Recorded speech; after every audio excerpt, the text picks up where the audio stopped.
ඔයගොල්ලෝ ඇප්ලිකේෂන් එක හදාගත්තට පස්සේ අපිට මල් ටික ටැග් කරගන්න හරියම ලේසි බොකේ එකට. හරිද? ඩිසයින් එක ගන්න.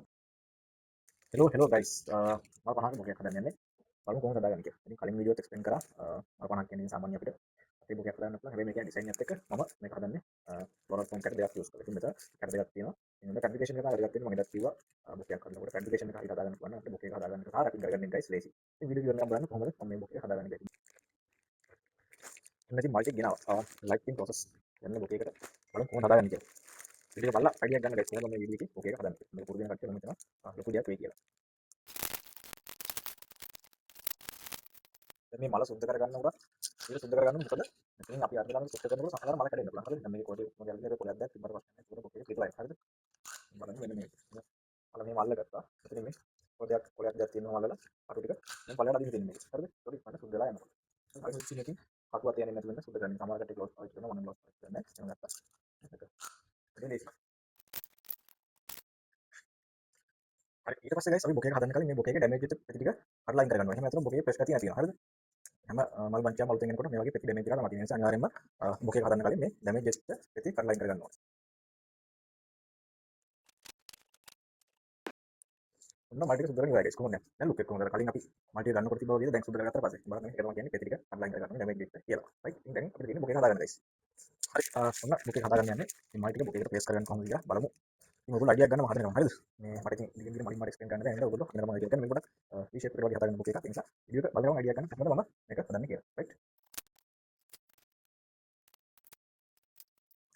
මම ඔයගොල්ලන්ට කිව්ව ඇප්ලිකේෂන් එක හදාගත්තට පස්සේ අපිට මල් ටික ටැග් කරගන්න එක හරිම ලේසි බොකේ එකට. හරිද? ඩිසයින් එකට අනුව. හරිද? මේවා ඩිසයින් කියන තමන්ට මොකක් හරි කස්ටම් කෙනෙක් හරි මොකක් හරි කවුරු හරි කලින් කරපු ඩිසයින් එකක් හරි පෙන්නපුවාම මේක ඇප්ලිකේෂන් එක හදාගත්තට පස්සේ අපිට ඒ හා සමානව හරි බොකේ එක හදාගන්න පුළුවන්. ඒ විදිහම නැත්නම් අලුත් කෙනෙකුට අපිට දැන් මේක තව කෙනෙක් කරපු විදිහම කරන්න බෑනේ. හැබැයි අපිට ඒ හා සමානව ගොඩක් දුරට මේක හදාගන්න පුළුවන්. ඒ තමයි කියන්නේ ඇප්ලිකේෂන් එක හදාගන්නවා. ඉතින් කට්ටිය ෆ්ලෝරිස්ට් මේක වෙනස් වෙනවා.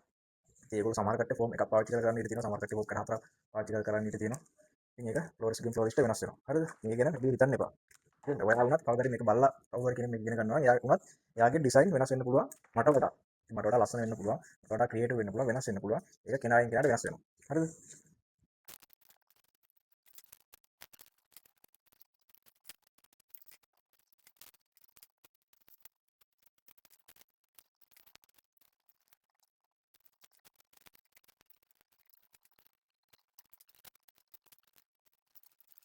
දැන් බොකේ ගොඩක් දුරට හදලා ඉවරයි. මම සාමාන්‍යයෙන් රැපින් එක දාගෙන ඉවරට තමයි බොකේ එක ෆිල් කරන්නේ මේ වගේ බොකයක් හදනකොට. ඒතකොට මට මේකේ අඩුපාඩු ටික හොයාගන්න ලේසි රැපින් එක දාගත්තට පස්සේ. හරිද?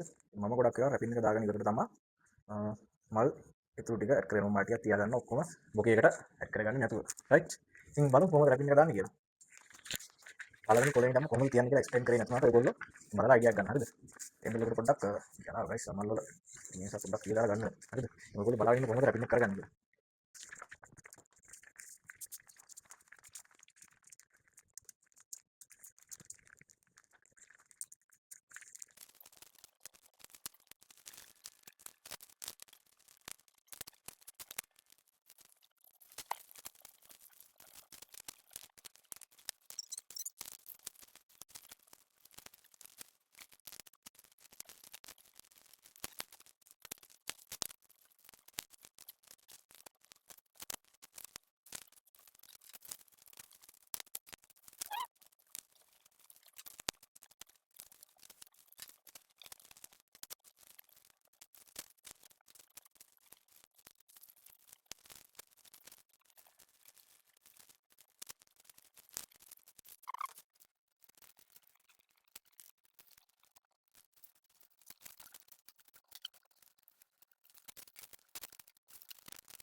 ඉතින් ගයිස් ෆයිනල් බොකේ එක හදපු. හරිද? මේ කස්ටමර් කෙනෙක්ගේ ඩිසයින් එක.